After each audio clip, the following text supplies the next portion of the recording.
Bye.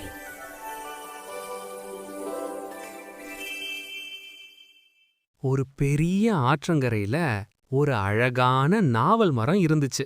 அந்த மரத்துல ஒரு குரங்கு வசிச்சிட்டு வந்தது.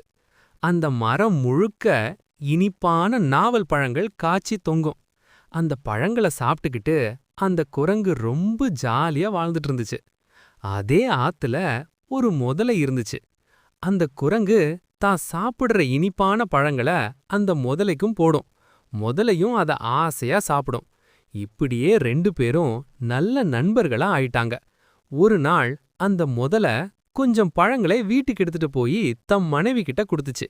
அந்த பழங்களை சாப்பிட்ட முதலையோட மனைவி, இந்த பழங்களே இவ்வளவு இனிப்பா இருந்தா இத தினமும் சாப்பிடுற அந்த குரங்கோட இதயம் எவ்வளவு இனிப்பா இருக்கும். எனக்கு அந்த குரங்கோட இதயம் தான் வேணும்னு ஒத்த கால்ல நின்னுச்சு. முதலைக்கு தான் நண்பனை ஏமாத்த இஷ்டம் இல்ல. ஆனா வேற வழி இல்லாம குரங்க கூப்பிட போச்சு. முதல குரங்கு கிட்ட போய், நண்பா, என் மனைவி உனக்கு விருந்து கொடுக்க கூப்பிடுறா, என் முதுகுல ஏறிக்கோன்னு சொல்லுச்சு. ஆத்து நடுவுல போனதும் முதல உண்மைய சொல்லிடுச்சு. குரங்கு ஒரு நிமிஷம் பயந்தாலும் உடனே ஒரு சூப்பர் ஐடியா பண்ணுச்சு. ஐயையோ முதலையாரே, என் இதயத்தை நான் மரத்திலேயே வச்சுட்டு வந்துட்டேனே, நீ முதல்லயே சொல்லியிருந்தா எடுத்துட்டு வந்திருப்பேனேன்னு சொல்லுச்சு. முதல அத நம்பி குரங்க மறுபடியும் மரத்துக்கே கூட்டிட்டு வந்துச்சு. கரை வந்ததும் குரங்கு வேகமா மரத்து மேல ஏறிக்குச்சு.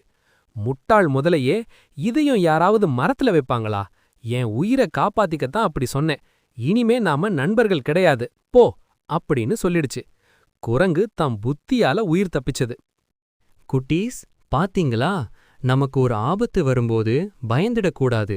அந்த நேரத்துல பயப்படாம நிதானமா யோசிச்சா எவ்வளவு பெரிய பிரச்சனையில இருந்தும் ஈஸியா தப்பிச்சிடலாம்.